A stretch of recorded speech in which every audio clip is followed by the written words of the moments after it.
shop. He doesn't seem to be having any problem in the corners. I'd hazard to guess we won't be seeing any other 73 Scamps on the road today. Hi, I'm Jamie. This is Dead Dodge Garage, and this is a 1973 Plymouth Scamp.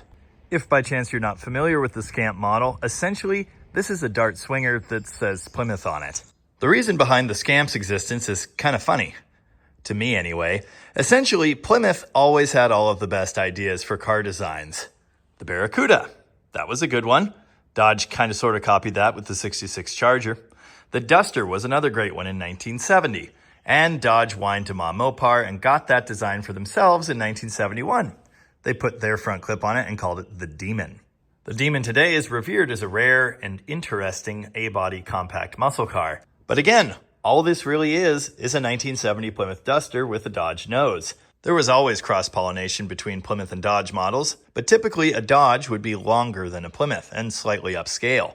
The Dodge A-bodies were always 111 inches, but this rebadged Duster is still on the shorter 108-inch wheelbase. The Scamp is interesting because it's essentially the opposite of the Demon. Dodge took the Duster model to make that car, and in return, Plymouth got the 1970 Dart Swinger body. Going all the way back to the beginning of A-body history in 1960, the Valiant was sold as a sedan and a wagon. For 1961, it was rebadged from just Valiant to Plymouth Valiant. And surprise, surprise, Dodge was given a version called the Lancer.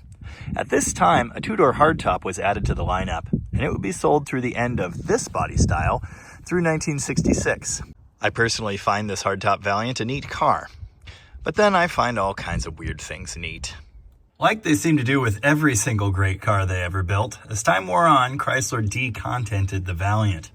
By the 1967 redesign, there was no more Valiant hardtop, just this two-door sedan or post car. I do happen to love these cars, and I owned one for a while.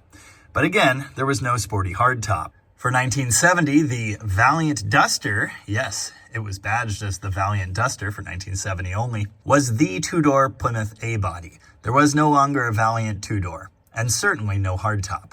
For 1971, this situation was rectified with the addition of the Plymouth Scamp model. It's a Dodge body on a Dodge wheelbase with a Plymouth front end. For 71 and 2, of course, this had the earlier straight front Valiant grille. This being a 73, it has the slightly pokier nose. People love to hate on the sharky-looking beak nose that was put on the Dart starting in 1973. I never hear the same amount of hate for the very similar Plymouth design. It has some interesting lines to it here. You know, the later Velaris are very, very similar to that. I kind of find these cool. The Scamp was sold only in the two-door hardtop model, just like the Swinger. See there, you have no post. When you roll the windows down, it's a nice full window opening. And it does have the same set-in back window design. In an interesting move that I really appreciate, being a gigantic 70 Dart Swinger fan, the 71-3 Scamp retained that year's Dart's single taillights, while the 71-3 Darts got a dual taillight layout. The design of the taillights inside a centrally mounted bumper with a valance beneath it makes the back end of these Darts and Scamps very unique, and the single taillight look, again, is one of my favorite things about the 1970 Swinger.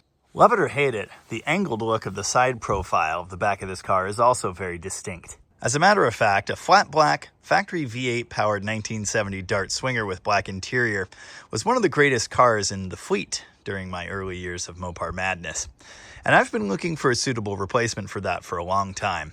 This isn't a Swinger, but it's very close. Unlike the Duster or, say, the 1970 Dodge Dart Swinger 340, the Scamp never had any sporting pretensions. They were only available with relatively basic equipment and either a base 198 Slant Six, an optional 225 Slant Six, or a V8 upgrade with the 318 two-barrel. That was it. There were some optional extras, of course, some of which this car even has. The sun is almost shining here today. That means I'm legally obligated to put the Scamp into hardtop mode by rolling down all four windows. My first Swinger was a 1973 model just like this one. As a matter of fact, it also had exactly the same interior. I paid $900 for that car, which I felt was way too much. And I learned pretty quickly that rolling down all four windows made for a great driving experience. One of my favorite things is looking rearward at the C-pillar. Isn't that nice? Okay, it would be a lot nicer if this car had like an entire interior, We're getting to that. It's not quite the same as having a convertible roof in that your hair and hat kind of tend to stay in place, but you get a good bit of airflow and a similar experience. Anyway, that's pretty much what the Scamp is about. But how about this particular car? This car belonged to my friend Jeff. He bought it somewhere in the middle of 2017, meaning he owned it for 8 years. And I know that because he kept records of everything. I've known Jeff for years now. When we met, I was running a Mopar specialist repair shop here in Aberdeen, which was a really good way to shake hands with owners of cars like this beauty. I would see him daily driving this car all of the time. It was always clean and well maintained, and it sure ran well. I've always found Jeff to be an interesting individual. He's an artist, a cartoonist, a writer, a woodworker, a U.S. Navy vet, and he has a certain enthusiasm for small engines. In fact, when I first visited his basement shop, there were a whole bunch of them there. I bought this from him. This is a 1917 Aero K2 canoe engine. Admire the custom-built hardwood base. The mag on this engine has been rebuilt. The day I picked it up, we attempted to get it running, and he found it particularly hilarious when I got electrocuted.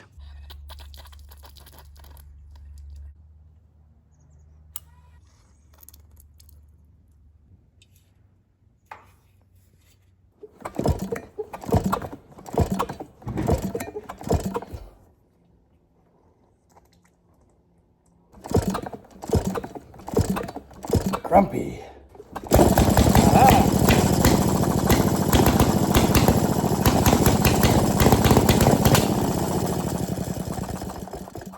The editing is going to make that look easy, but I need you to understand it wasn't. Jeff's current kink seems to be Geo Metros, which are powered by quite small engines indeed. Given this knowledge, you may have already guessed what's lurking under the hood of this Scamp. It's definitely not a 340. No, it's a 225 Slant Six. Unlike the typical 225 Slant Six, however, this one is kind of interesting. This is a Weber 38. There are definitely a string of letters after that designation, and all of them will mean something. I'm not an expert on Webers, but I do know this is the same carb I've got on the 81 Challenger, and I kind of like it there. This 2-barrel manifold would have been found on a later 70s 225 Slant Six on what was called the Super 6. It would have had a BBD 2-barrel here instead of the Weber. We've got a fuel pressure regulator over here. That is because Webers don't really like very high pressure. This thing is dialed down to, I believe, 3.5 PSI or so. You can see this has low-car type throttle and kickdown cables to accommodate the Weber. That's a nice setup. It didn't have an air filter or lid when it got here. This is out of my stash of parts. I could probably make this look a little bit better if I felt like it. Previously, it had a big gigantic oil catch can here. I have removed that temporarily and I'm experimenting with the typical PCV valve and hose. I didn't like the amount of vacuum that was present in the crankcase. Jeff configured this fuel system intentionally to run as lean as possible and get great fuel economy, which it does. You'll notice this engine is in a nice, fresh coat of Chrysler blue engine paint. It has not actually been rebuilt. The head's been gone through and it's also been shaved. The head had to be gone through because it burned an exhaust valve, and I believe that happened after the installation of this. This is a split exhaust system. Note the dual pipes. That is the factory pipe there, coming out of the rear section of the manifold, which is cut and then capped. The front section of the manifold has an additional outlet added, which is hooked to a second pipe. These do join up right underneath the driver's feet, I believe. What I said there was that the rear pipe was factory, but that's not actually correct. The rear flange is factory, but the pipe itself is a custom piece that Jeff had bent based on a template he made. He also had a second set of custom pipes made, just in case. If you're into Slant Six performance, then you're probably going to be familiar with this setup. It's very similar to what's available commercially under the name Dutra Duals. I believe it was Doug Dutra who, years ago, came up with this system. What this does is separates the front half from the rear half of the engine, and because the firing order in an inline six like this is 1, 5, 3, 6, 2, 4, every second exhaust pulse is divided between one or the other manifold. It's supposed to work much better for flow. This engine runs pretty well, and we'll test that theory later. It doesn't billow smoke or anything. It does have a bit of blow-by, which was the reason for the oil catch can. In general, it's not bad, but I'm sure it's due for a freshening. Jeff was sure of that too, and that's why we have this. This is a freshly machined 1980s lightweight 225 Slant Six. I actually sold him this core engine, at least the bottom end of it, years ago. That's right, we're building 2 Slant Sixes. Actually, maybe 3. This block came with everything to put it together. Freshly machined crank, brand new pistons, rings, bearings, a shiny new camshaft. We'll talk about that in a future episode when we do get around to putting this together, I'm sure. Currently, it really doesn't need that engine. It could survive with this bottom end for a very long time, at least as long as it's driven nicely. As you can probably tell, this is just a nice, well-sorted, well-cared-for car. It's not 100% factory or anything, but it's pretty nice. There are some interesting touch-ups in places. I noticed the blackout behind the grille is missing. There's a reason they do that, you know. Just kind of looks funny with that paint sticking through there. Also, this grille has been painted. Also, at least one of the mounting tabs is broken. You know, I had two perfect 1973 Ford Plymouth grills sitting right here like 6 months ago. But I sold them because I didn't have any 73 or Ford Plymouth cars. In any case, I'm going to have to black out the radiator support. And I'm also looking for a bumper. So you can probably tell this one's been sanded down. Jeff said I should have it re-chromed, but it is slightly bent. I'm pretty sure I can find a better one that's just ready to bolt on there. What do you not see on this car? I'll give you a hint. It should be in this area. This car appears to have zero rust. At least no big gaping holes. There are some very light bubbles in this area. At that area where the quarter meets the rocker, that's pretty common. And I'm sure there's a bit more. But for a Northwest car, and this thing was sold brand new in Seattle, Washington, this thing is super minty and solid. The paint's a little bit faded. There are little things.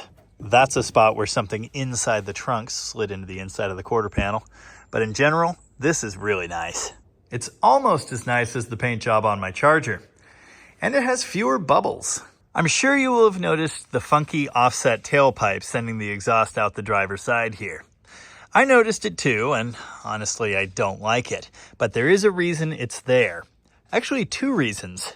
If you've ever driven one of these swingers, or really any classic Mopar that has a less than solid trunk seal, then you know exhaust tends to get pulled in through that non-existent seal and ends up inside the cabin. I used to own a 73 Dart Swinger that did this really badly, especially when you had the windows all the way up.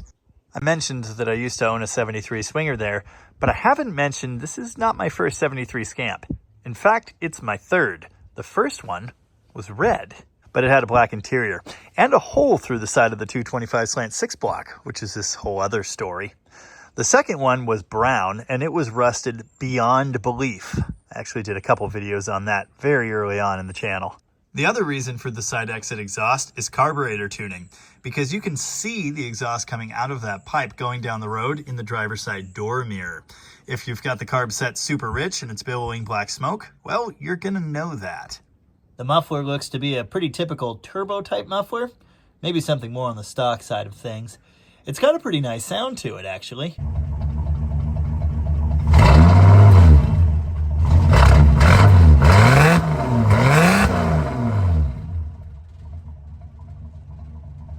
Oh, there is a heat shield under the floor here that rattles in a very obnoxious manner.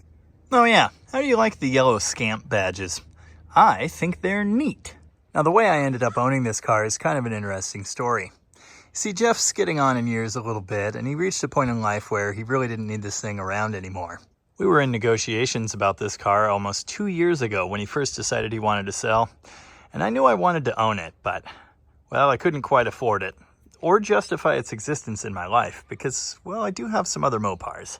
So he held on to it, driving it occasionally, until September of 2023 when something unfortunate happened. Every September, about an hour and a half from here in a town called Long Beach, Washington, there's a big giant car show called Rod Run to the End of the World. It's even closer than that to Jeff, and he took the Scamp down there in 2023.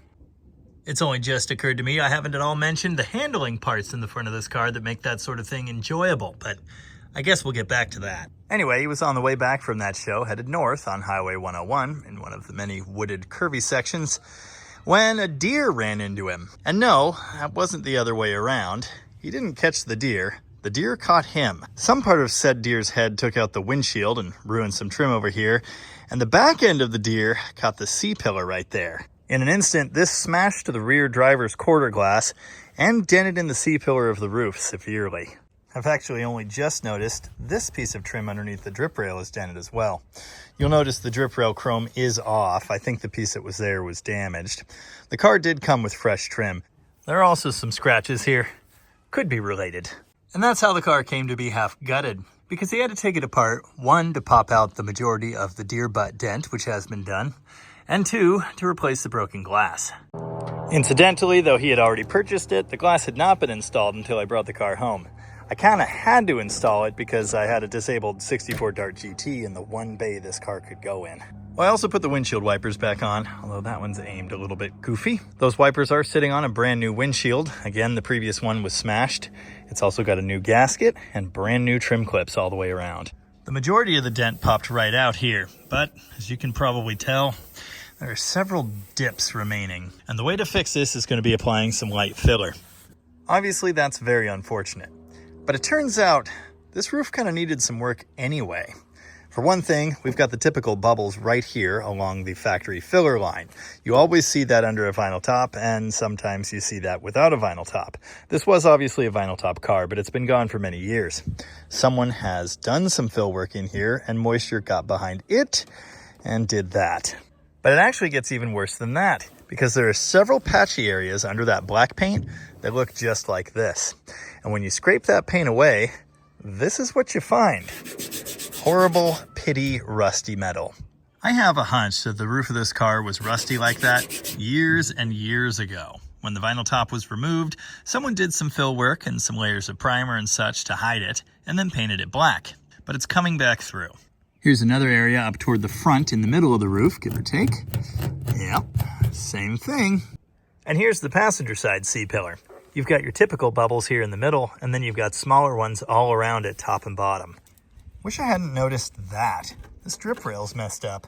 If you've got a vinyl top car in the Pacific Northwest, you've got a car with rust in the roof. I've had a good few of them over the years, and they always have holes in this area, or even back here toward this trim. It looks to me like this has some patches and some little things that have been repaired.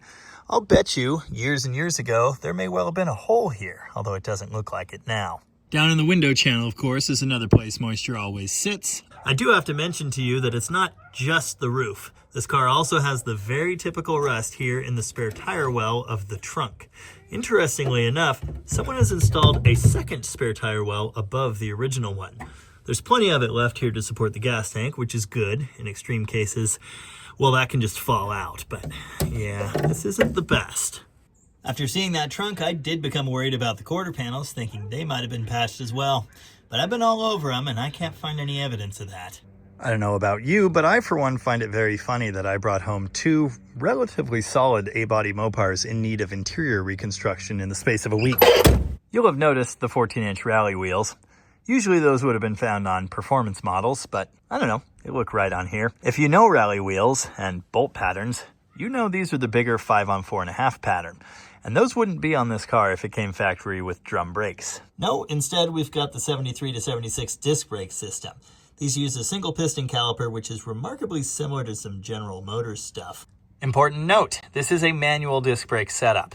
Chrysler used these on A-bodies only. A power booster was optional, but not included on all disc brake cars. Certain parties on the internet seem to think manual disc brake doesn't work.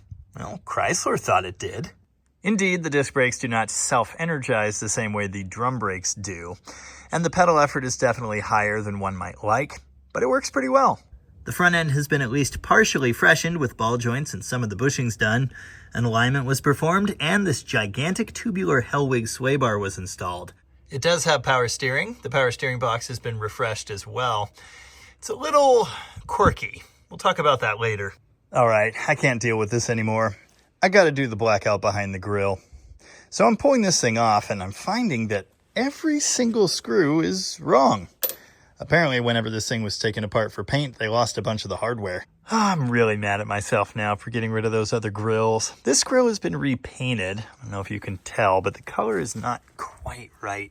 Every now and again, someone will wander into my comment section to call me a hardcore purist nut job. I like factory stuff, but I don't really think that's true. I mean, you're talking to someone that owns a turbo Slant Six. Anyway, I'm not doing this grill blackout because Chrysler did it, because it's factory original correct. I'm doing it because seeing color through the grill is stupid. It just looks wrong. this will be so much nicer. And of course, because I am well familiar with factory Chrysler techniques and quality, I will be applying this blackout in the quickest, laziest, most haphazard way possible. But I will clean the grime off first. You can actually see some remains of the original blackout right at the edges here. I actually did a video on the subject of the grill radiator support blackout quite some time back now when I was putting my 63 Dart back together. No one watched it then, and I don't really expect anyone to go watch it now, but the basic gist is grab yourself a rattle can with some flat or semi-flat black paint, shake it up but good, make sure it's not raining, and then spritz it all over the areas directly behind the grill. Again, 100% originality is not my aim here, but if you can do things right, you know, do them right. And I happen to have two original paint cars for reference here, both of which have a line that ends right about there. Hopefully I've made this obvious, but what you want to do here is kind of a bad job. Oh yeah, so much better. From time to time, I'll be asked things like, Jamie, how'd you become this nutso Mopar guy? How'd you learn these cars so well? Few easy steps. First, when I was a teenager, I saw an amazing cammed up 1968 Charger RT, which was the neatest, most incredible sounding thing I'd experienced in my life.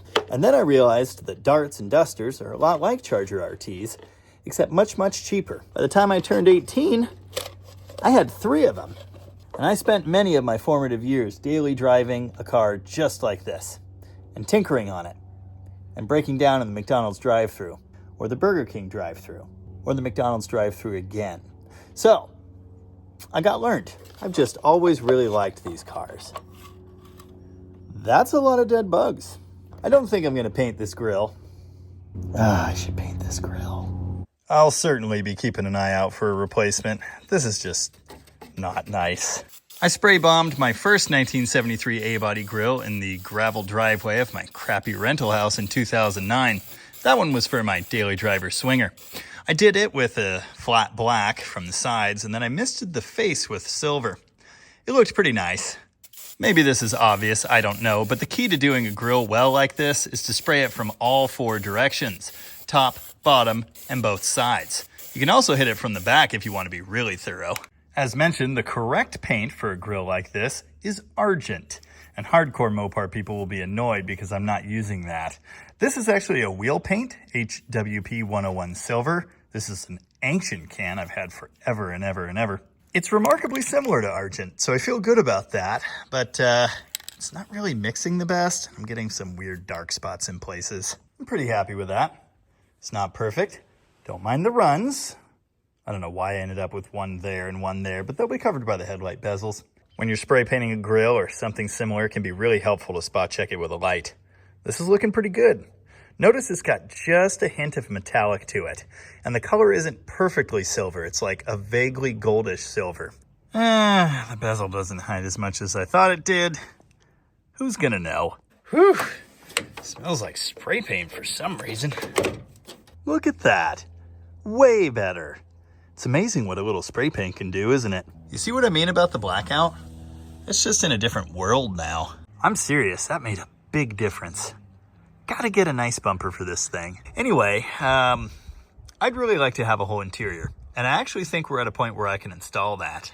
Look at this. It just might be the nicest working swinger back window on earth. These things are always goofed up, and you usually have to use 2 hands to make them work.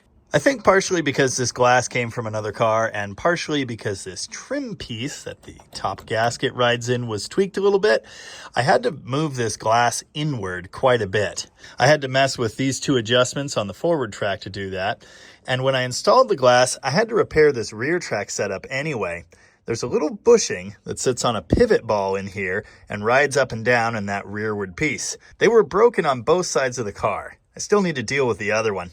I don't know if the proper bushings for this are available at all, but I had the thought to check some Dodge truck doors on a parts truck in the yard, and sure enough, they had a very similar bushing. The roller from the Dodge trucks looks like this. As you can see, it pops onto the metal ball pivot, which happens to be the same size as the one in the Scamp.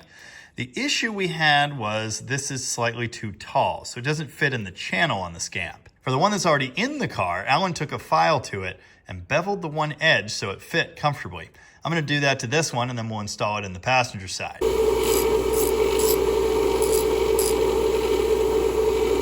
Okay, that wasn't quite enough narrowing. It still doesn't fit in the channel. Fixed. Okay, it could use a little cleanup still. And then some grease. Even ignoring the bushing issue, this glass is a little messed up.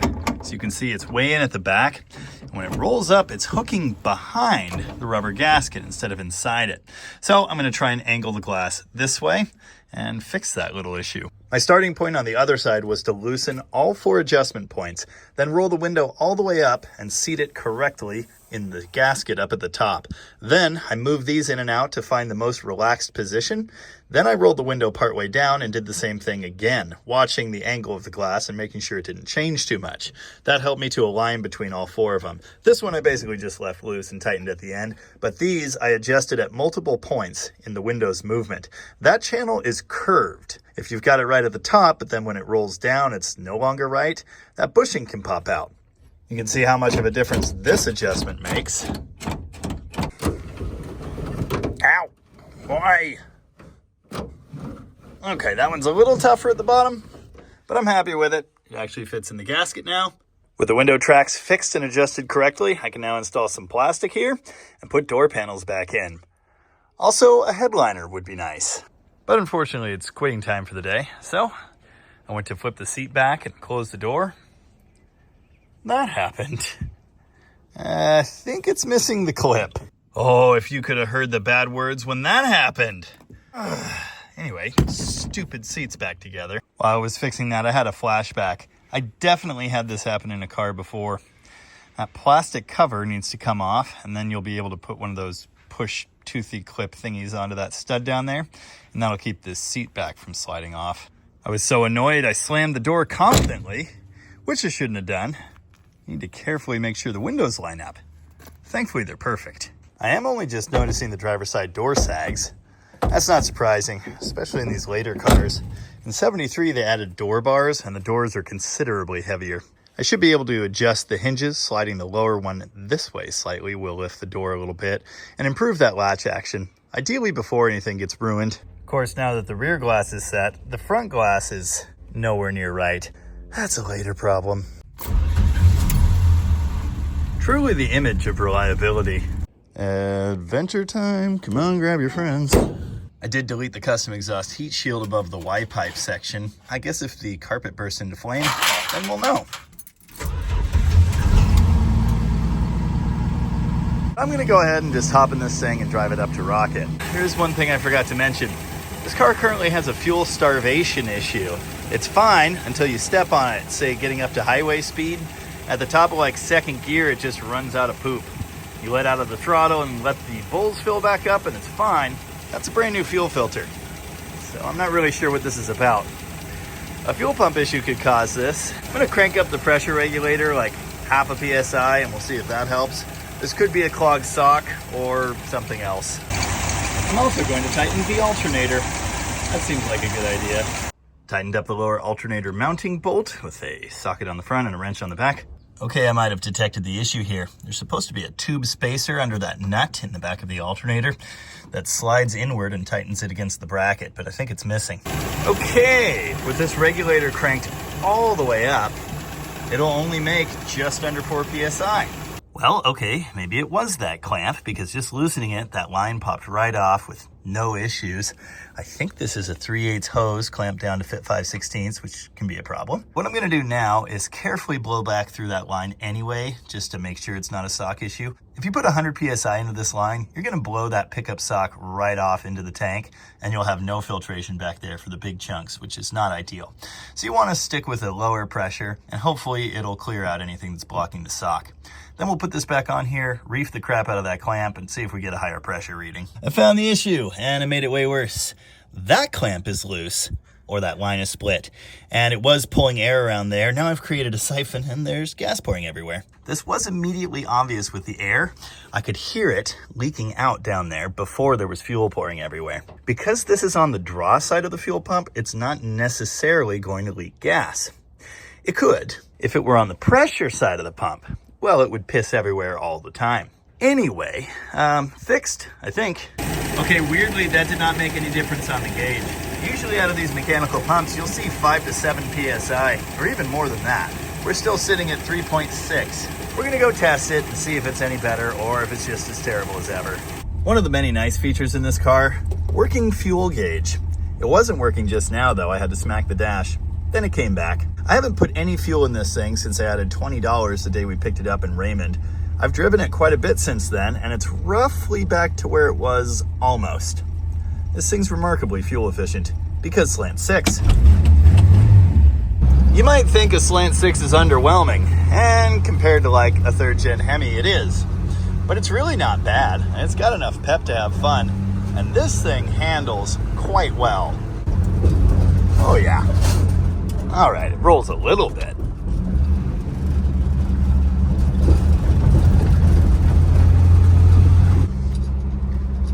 The wheel doesn't return itself fully. I've seen this on a few Mopars in the past. Generally speaking, that's down to an adjustment issue on the box.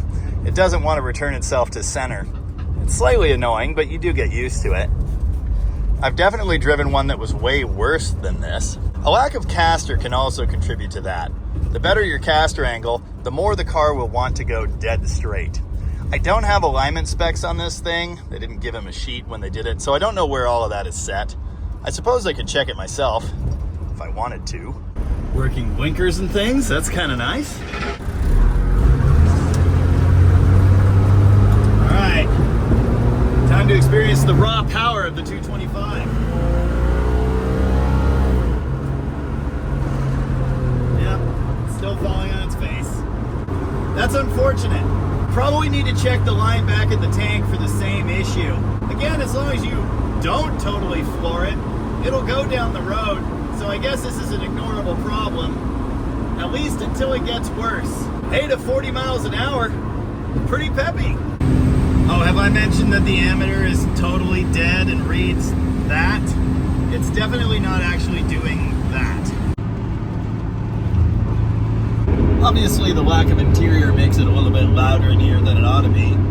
It's not bad, but a headliner, some insulation, the back seat and some panels would go a long way to quieting it down on the highway. Oh, I don't think I'd mentioned this thing has a warped rotor. Like, it's pretty bad actually. Shudders quite a bit when you get on the brakes. Doggy. Oh, until it runs out of fuel. Yeah.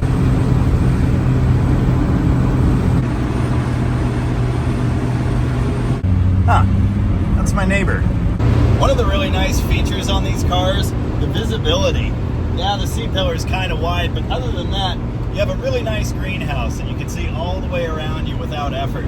It's a lot better than, say, a Duster or an E-body. One of the not so great things about it is, well, everyone else can see in too. Say you're eating a burrito covered in salsa and you get a bunch of that in your beard. The car next to you will be able to see that. For 1973, the Dart 2-door and by extension the Scamp lost the vent windows or the smoker windows on the front doors. It's probably one of my least favorite things about these cars. The larger, simpler window is fine, but the smoker window is so classy. Yes, the visibility has definitely improved and the ever-present whistling is gone, but still, I miss them. Well, what is this now? A wild Allen appeared. We're gonna convoy up to Rocky today. See if I can lose him in the corners. I don't think that's gonna happen. Now there's a view. Dakota RT.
great drive, and it's so much better with a car that can corner. Also, for legal reasons, we're definitely not exceeding any local speed regulations. We would never do that. Not quite nice enough to roll all the windows down today, but still quite nice. We made it to Rocket. Yay! Now I'm poking around in parts land back here. We've got a couple spare back bumpers, of course. No fronts. Got a couple for the 70 to 72 swingers, but nothing for this Plymouth. Funny story. I totally forgot I owned this 1972 Swinger, which despite appearances is a super solid car. It's also an original V8. And most of the important parts are here. Driver's side exhaust manifold, V8 K-frame, and the list goes on. It is unfortunately now full of B's because that's just what happens back here. Anyway, this thing's missing its front end, but it happens to have a late Plymouth front end, like a Scamp. There's a bumper in there, but it's got shocks on it. That is the 74 bumper. Headed home in the Scamp. Poured rain today. We did get all kinds of fun things done though. I keep looking for a clutch pedal that is not there. Alan got a few minutes ahead of me. Maybe I can catch him. Yeah, this is pretty great.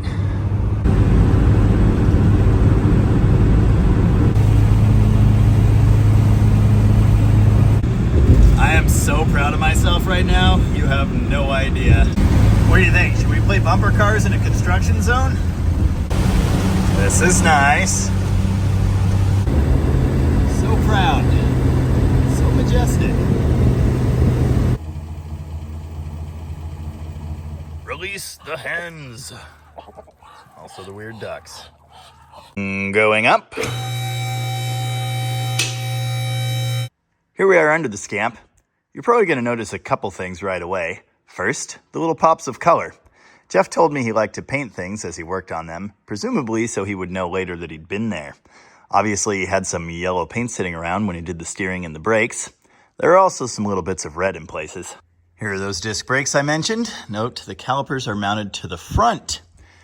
It's kind of an issue with these gigantic sway bars. Sometimes there's caliper contact. Yeah, kind of looks like that's been happening here. Yeah, like that.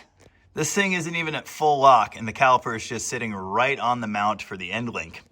That helps to explain why those mounts are totally loose. Oh yeah, just as bad over here. I did notice, maneuvering this thing around at low speed, some really awful popping sounds. I had seen before, when I poked my head under here, that there's occasional contact between the strut rod and the sway bar. Obviously, we don't have that right now as the suspension is drooped. When this thing is on the ground, the control arm comes up and the loose bracket attached to the shock bolt, which is typical of these Hellwig bars, swings over. That's contacting the strut rod too. When installing these Chrysler disc brakes, it is possible to put the calipers on either the front or the rear. Obviously, when you're building up a disc brake kit from scratch, you can just decide which orientation you want them in. Like on Dylan's Dart Sport here, for example. This is a factory set of spindles, even though it's got fancy drilled and slotted rotors and everything. And we installed them such that the calipers are at the back. We did that specifically to make room for a sway bar at the front. At present, I can't remember if there were factory applications where Chrysler mounted the calipers to the rear. Generally, they're forward. This is certainly the factory position on this car. The proper fix for this clearance issue would be to swap the spindles side for side. That would require taking the suspension apart, which is really annoying, and you need to unbolt the ball joints because they need to stay where they are. Essentially, everything bolts up the same, but the two caliper bracket bolts would then be rearward with this flipped onto the right. I'm noticing a couple small steering issues too. The tie rod boot is totally gone on this right outer tie rod end, and there is some play in it. It might be hard for me to show you, but yeah, there's a little bit of movement there. So that needs replaced. The left side one, the boot is torn. It's not this bad, but it's not great. The left inner, the boot also appears to be totally missing. Is this one loose? No, not too bad. The idler arm does have the typical up and down movement. I can tell that's a newer arm and, well, it's probably going to stay like that. You'll probably notice there's some oil puking out of this Slant Six. Yeah, that too is very typical. Looks like there's a good bit streaming down from the valve cover. Here's the 904 transmission. This does have a fresh coat of paint on it, which means it's probably been rebuilt. I can't remember right offhand if I knew that. It's definitely been serviced recently, and it has a deep sump pan with a drain plug. That's very nice. Here's the late style transmission cross member. Note this has a spool type mount, which isn't necessarily in amazing condition, but it's serviceable. I see the proper rectangular washers under the mount bolts, and the mount bolts do appear to be tight. Seeing those loose is very common, so I feel good about that. Again, the drive shaft has been serviced and painted red. I've got to check all these joints for play, but I'm hopeful it's fine. Every single classic Chrysler product that you see needs lower control arm bushings, unless the lower control arm bushings were just replaced, in which case you've got a few months. They're not destroyed, they're definitely worn. These will get along for a long time, but eventually they're going to need replacement. I know these upper ball joints and at least one side's worth of control arm bushings were replaced relatively recently. I have paperwork for that, and that's great. They are not the offset type. They're just typical control arm bushings. I'm eyeballing the cam bolts to try and get a sense of what the alignment is set like. Well, it certainly doesn't seem to be set for max caster, which is generally what you want for handling. The alignment appears to be set quite differently from side to side, and this is really interesting. The rear right cam bolt is upside down. The tiny 7 1/4 rear axle, which is perfectly acceptable for this application, seems to have been serviced and doesn't seem to leak too badly, as they often do. I do see there's no gear tag, which is irritating. I can guess what's in there. We've got KYB shocks in the back. They look pretty new. Here's that factory type muffler.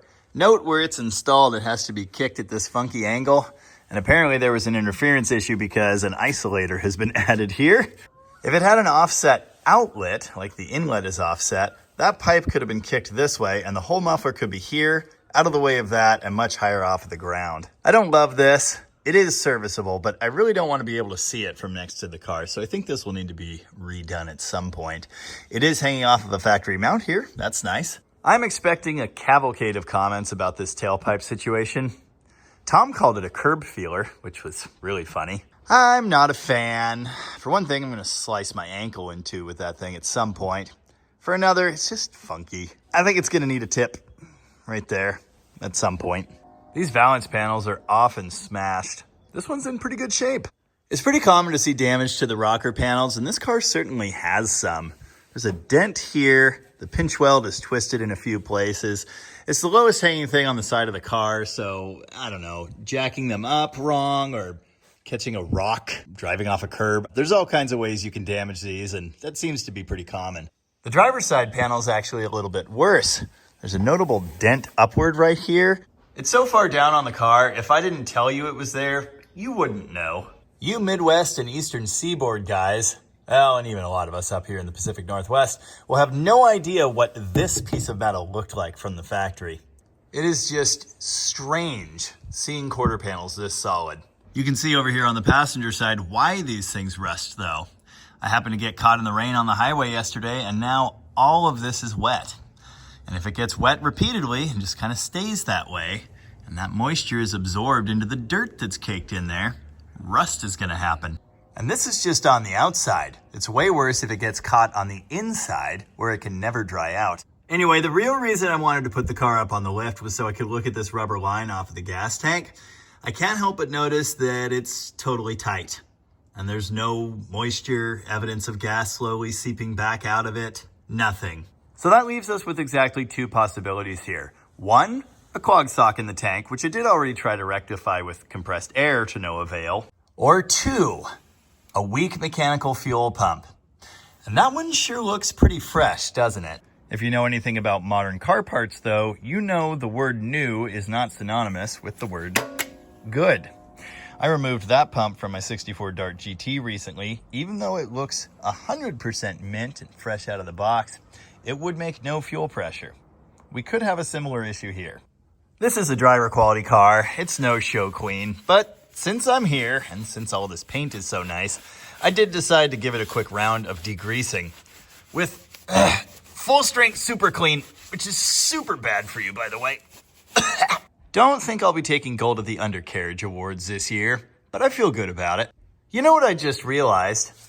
That's the wrong sway bar. That's the 67 to 72 sway bar. The 73 sway bar goes through the K-frame. I didn't even know you could do that. Here's what the 73-6 A-body sway bar looks like. Note, it's much shorter here. It goes through this center portion, and then there are plates that mount here with the bushings to hold it in position. Yeah, apparently the later K-frames do still have the provisions for these, though. I don't know that there's any major performance difference between the two, but I do know that the 73 and up Hotchkiss bar I've got here is narrower at the ends, and its end links attach to ears you put on the control arms in this location, which would totally get it out of the way of the calipers. This is as far as the front tire can turn before it runs the caliper into the sway bar. So there is certainly a round of suspension improvements coming for this car. That's not today, so for now, I did tighten the through bolts that mount the lower shocks and those sway bar link end bracket thingies. Hopefully this will help keep things tighter, improve the handling a little bit further, and stop some of the horrible clunky noises I've been hearing. There's something else I haven't mentioned, and that's an engine vibration, particularly at idle. But I think I've found the source of the vibration. The right side through bolt in the engine mount is totally loose. The spool type through bolt engine mounts that Chrysler adopted into its cars starting around 1973 are great. Because of the way that is set up, it completely eliminated the possibility of breaking the old school flat biscuit mount and the engine rocking up and hitting the hood and holding the throttle open on your 273 two-barrel Coronet or whatever. They do work better when the bolts are tight though. Speaking of which, I also tightened the sway bar end links. You don't want to reef these down and completely blow out your bushings, but the bolts were pretty much totally loose. Always a good idea to check the bracket bolts too. The thing about this earlier type of sway bar is it tends to become a skid plate on parking concrete thingies and curbs and such. So, in my experience anyway, these bolts are frequently backing out. Everything looks good here though. It's always a good idea while you're under a car to do a general nut and bolt check. Particularly if you just bought it and you don't know the service history. U-bolts are a good one. I've seen these loose many times. But again, on this car, good to go. Leaf spring bushings are nearing the end of their service life. I think I actually have a bag of these somewhere. Oh, I haven't shown you this crazy Y-pipe setup for the dual exhaust. Jeff built all of this bracketry himself to hang it here. I do see there's some stuff. I'm guessing the welds were less than stellar or something. I'm certainly not suggesting I could do any better. If I keep going with this, I'm just going to find a bunch more work for future Jamie, so I'm going to stop looking. First though, I did clean all of the Zerks, the grease fittings on these serviceable steering and suspension components, and pump some grease in there. Hopefully that will stave off their inevitable replacement. Bringing the Scamp back down to ground level, I'm suddenly reminded of why I like this body style so much. It's the shape of this quarter, that little kink in it. And though it doesn't have bulge like the Charger, for example, it does have a subtle curved line there around and above the wheel, giving the impression of a bit of that Coke bottle styling. Well, it still vibrates. In fact, it might be worse. I did decide to fix the alternator issue. Who knows, it might help. This is the tube spacer that's missing out of the alternator on the car. I'm going to knock it out of this old Slant Six alternator, which is totally a factory original, with the factory bearing in it. And we'll pop it in there. Obviously, it's been this way for quite a while, and that hole is like totally wallered out. But it's better. Alternator shouldn't be doing the happy dance now.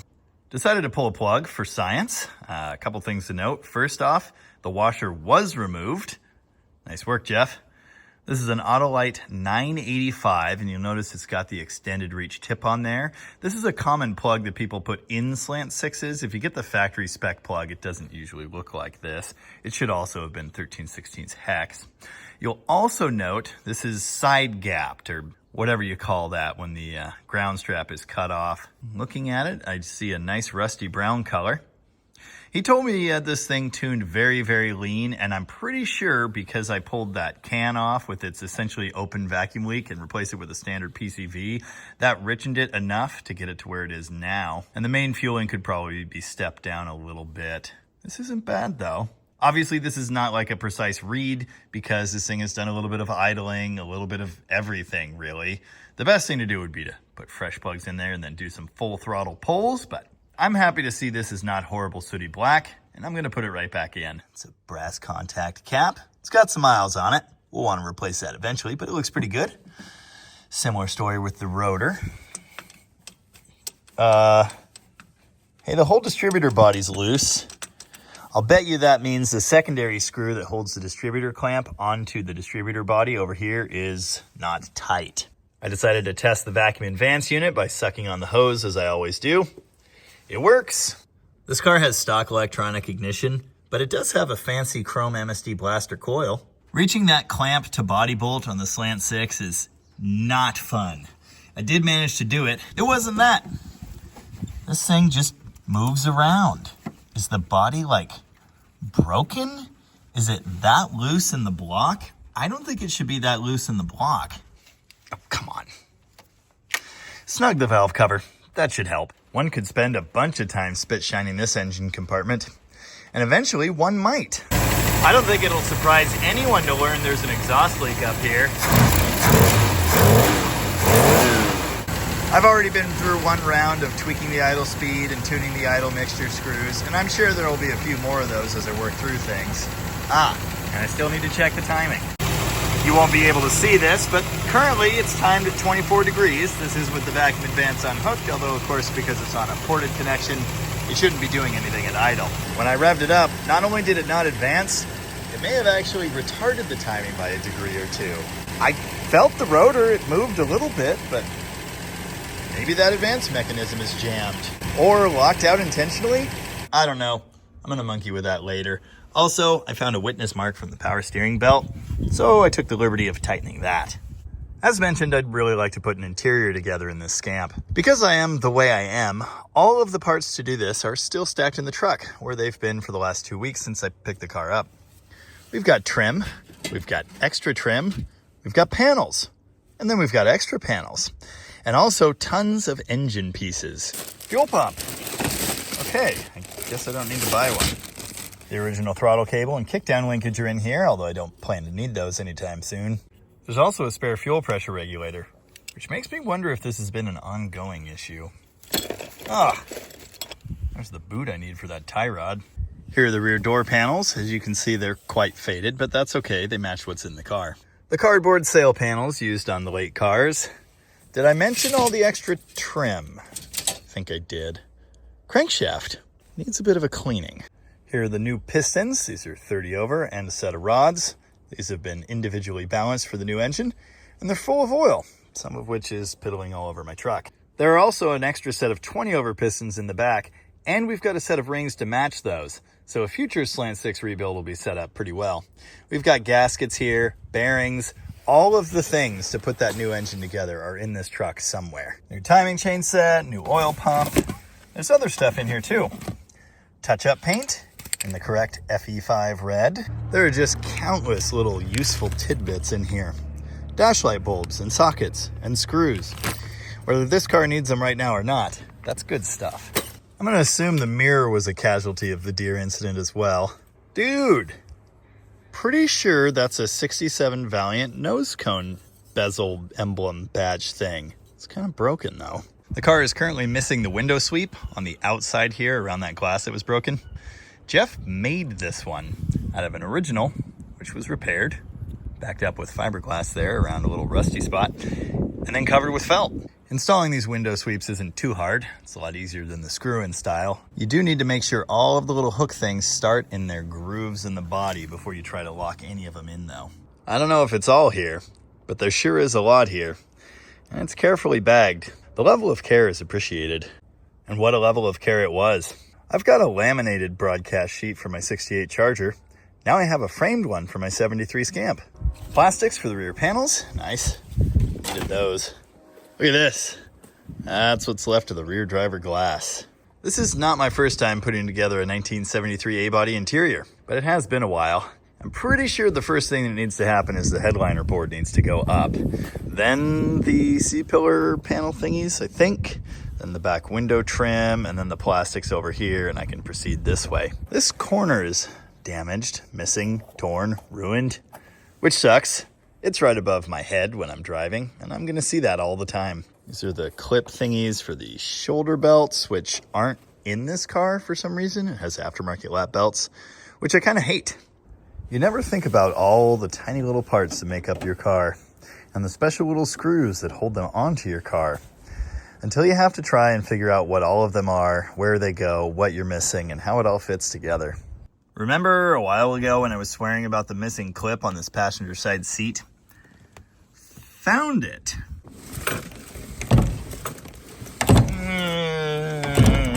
Yeah, that's not gonna stay there. You know, I had the correct color front seat for this thing out of my 73 Swinger in my old shop for like years, but I got rid of it. That was a mistake. I realized a few minutes ago, sorting through interior pieces, I'm missing kick panels and the trays that go on the sills here. They're still at Jeff's house. I actually have spare kick panels and they're even the right color, but they're not very nice. I do also have spare visors in the right color. Of course, the driver's side's not the prettiest, but it's better than what's in there. If you watch the channel much, you may have seen me do a conventional bow style headliner in a 64 Dart GT recently.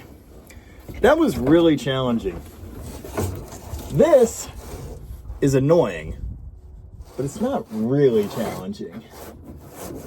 What I decided to do was put the passenger side C-pillar cardboard, whatever the heck it is, in place. There we go. I'm just sliding the headliner kind of behind it. And I've got the trim over there, just loosely supported with one screw, just so there's a gap and I can set this in there. So now I need some other things to kind of hold it in position so I can go grab the other C-pillar, get that up, then get the other one of these.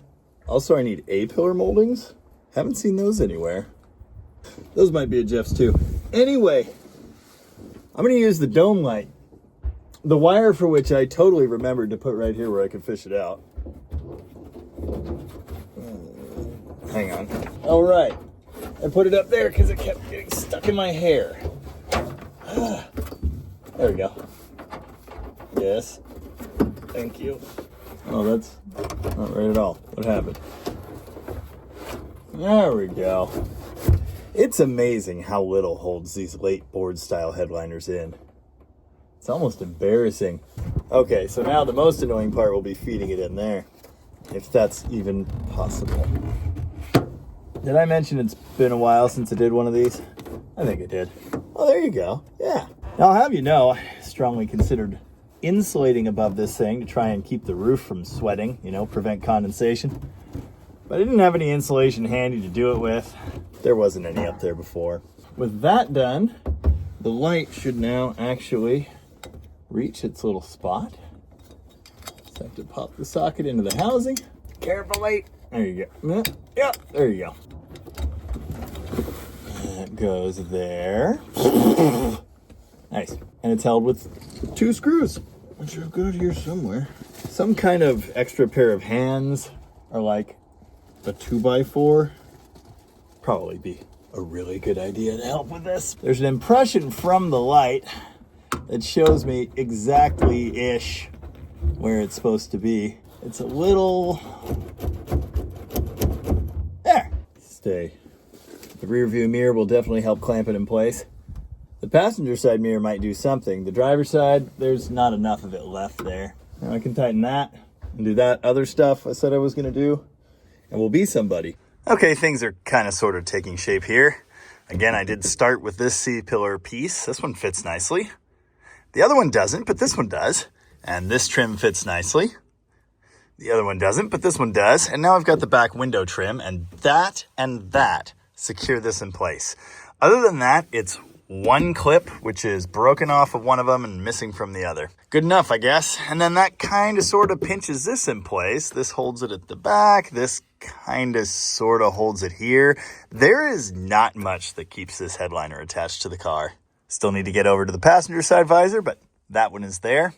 Again, the light is here with 2 screws, 3 screws in the mirror, and the front lip of the headliner board does fit into that rubber gasket. Not nicely, but it fits. I cannot for the life of me get these rearmost trim screws started. Funny enough, there was one missing out of the bag, and I don't know if that's because it was lost or if it was never there. Currently, I'm working on the upper door panel over here on the passenger side, and I've noticed that it's kind of shrunken and doesn't really fit nicely. There's a gap here. You can see it should go back farther, but it can't. This is here. Maybe this is supposed to be trimmed so it can slide back. I don't know. What I do know is at least one of the screws in this panel was never there. That one was, at an angle. You can see the impression. And yeah, no screw, no screw. So I guess this never fit. Chrysler. The driver's side rear upper plastic is cracked. That's pretty common. This thing came with a spare set, but they're both broken at the front too. It's exactly the same on this side. There are 3 screw holes, but you can see only one of them was ever actually used. Bam! Back seat, back seated. It's actually locked in the floor and everything. I even put the armrests in this one.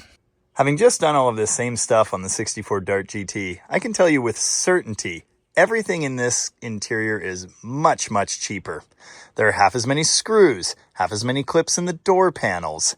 Everything's plastic or cardboard or whatever you want to call this stuff. It's not great. But it sure is better than when it was empty and bare metal and stuff. My brother distracted me for hours and I'm running out of daylight. Still have to find a home for all that. Whoa. Giant moon. Fun fact. All right, I don't know if it's fun, but it is a fact. I was planning to use this as the turbo slant project way back when I was trying to buy it the first time. It's probably for the best that I didn't, because it's actually a working car and, well, it wouldn't be now. Actually, I'm pretty sure I know what's wrong with this thing, and you might even hear about that in the next couple weeks. This brings me to a thought, because I'm pretty sure I'm gonna see one comment again and again on this video. Swap a V8 in that car! No. The entire point of this car is cheap, economical, Slant Six fun. Sometimes it even is fun. It's definitely better, but I can actually hear more noise from the rear end than I expected. I've said it before, but I'll say it again. I don't need to V8 swap the world. I have V8 cars. This is not that. Ooh, does it corner better with the sway bar tight? Yeah, it does. Oh yeah, buddy. What a machine.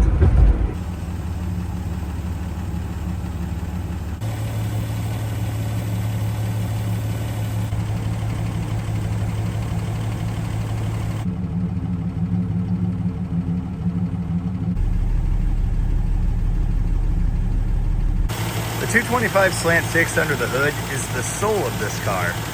It's what it's all about. And I like it. It's gonna stay there. Well, okay, the new one will stay there. If I've said it once, I've said it 1,000 times. Not every car needs 500 horsepower. I mean that. The Slant Six is absolutely an essential part of the appeal of this car to me. You see, as soon as I jump in it, I'm teleported back in time to age 18 or 19, when I would go out and grab an early 70s A-body like this one that no one wanted. I had a lot of fun with those cars. And I'm taken right back when I get in this one. It's just a little bit nicer, and I'd like to improve on that even more if I can. Obviously, the roof is the big thing, and we'll be doing a whole video on this. We've basically got to strip this entire deal, treat all the rust, get all this ruined body filler out, and then redo it.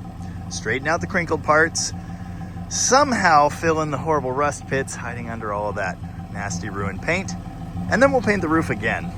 It's no muscle car, it's not going to win any drag races, but this thing is sweet, and I love it. Hopefully you enjoyed seeing it too. Yeah, I've always loved this view, and I always will.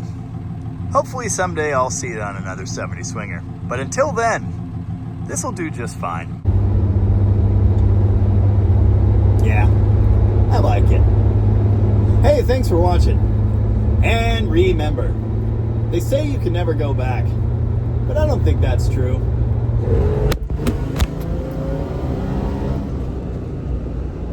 No, all it takes to time travel is a somewhat budget chunk of vintage iron from your youth. It's just that easy.